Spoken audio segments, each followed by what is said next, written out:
Is okay to use eBay and dropship items?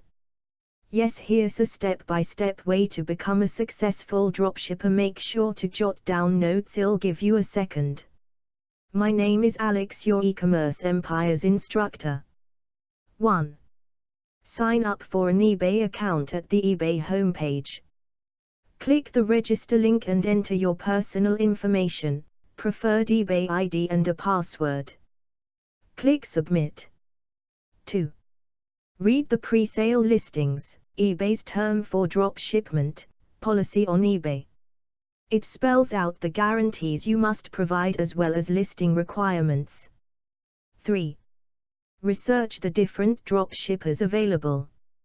Shipping and transactions will be easier, quicker and less prone to complications if you choose a company based in the country where the majority of your buyers will be located. Perform a search or look at websites that compile lists of drop shipment companies such as DBA, Worldwide Brands and Simple Source. Find reviews and be wary of companies that seem too good to be true. 4. Sign up with the drop shipment company of your choice. Read all terms and ascertain whether there are any requirements such as a minimum purchase amount. Find out payment and shipping terms. 5. Choose the products you wish to offer on eBay. eBay offers many different types of products from books and clothing to electronics and jewelry. Familiarize yourself with the different categories and analyze the competitors. Choose products that appear in limited amounts on eBay and fetch good prices. Be careful about listing too much because you have to pay for each posting. 6. Create your listing on eBay. Click the sell icon on the home page, click sell an item and follow the instructions to make the listing.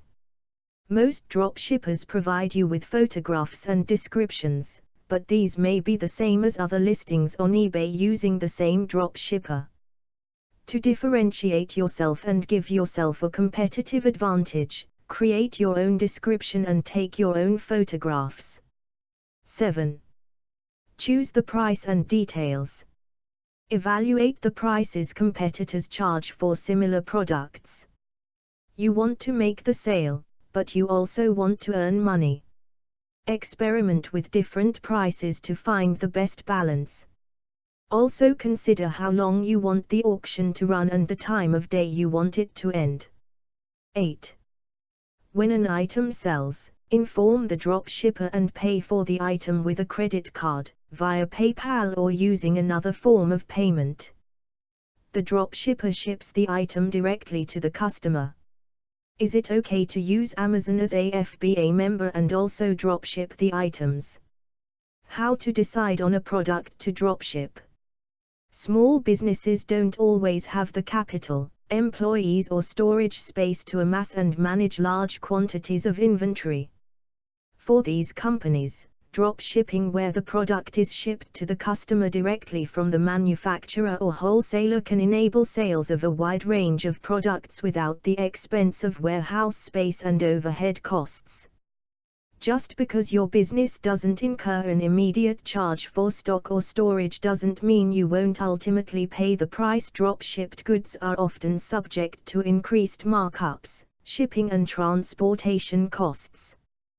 Which specific products your business dropships can make all the difference between a profitable strategy or a costly misstep.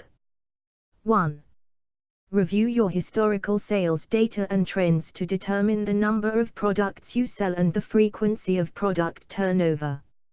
Items that are shipped frequently are less suitable for drop shipping because the time they spend in your storage facility will cost you less than it would for drop shipping.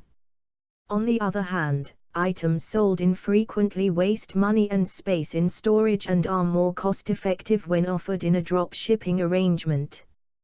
2. Determine if sales can be predicted.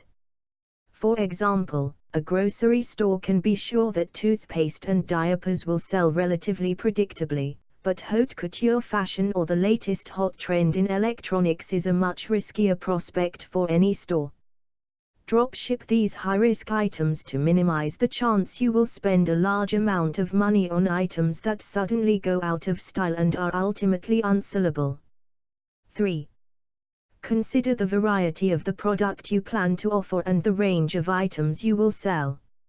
Items with virtually infinite varieties, such as books, are an excellent candidate for dropshipping. The technique allows a small business to offer a wide range of items into the thousands for minimal overhead, a feat that could never be achieved with a traditional brick-and-mortar store. 4. Review the cost of the product. High-cost items with good profit margins, such as luxury wallets or shoes, are more suited to dropshipping than low-cost items. If the product has a low profit margin, it is generally unsuitable for dropshipping because the profits are eaten up by the wholesaler's surcharges. 5. Check if the manufacturer or wholesaler requires a minimum amount of low-priced items or a fixed dollar threshold before the product will be shipped. If so, this could prohibit dropshipping for small or inexpensive items. Consider combining small items in one package offer to allow a better dropship margin and exceed the minimum requirements. 6. Evaluate your relationship with the manufacturer or wholesaler to help you select between several potentially similar product lines.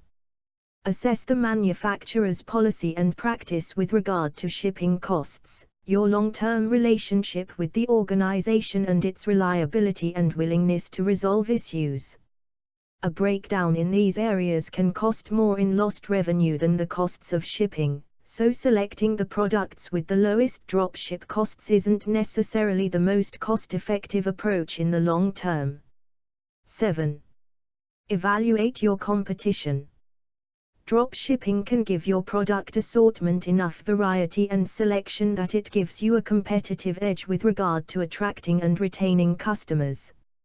If so, it might be worth offering items that will result in minimal returns because the benefits are seen in repeat business and the purchase of other items with higher profit margins. Dropshipping is not illegal on Amazon. You can dropship on Amazon. However, you cannot use Amazon Prime when you create a merchant account. There are a few downfalls when it comes to selling on Amazon, such as whenever you sell a product, Amazon does charge you a success fee which could be up to 15% of your profit. Starting an online dropshipping business.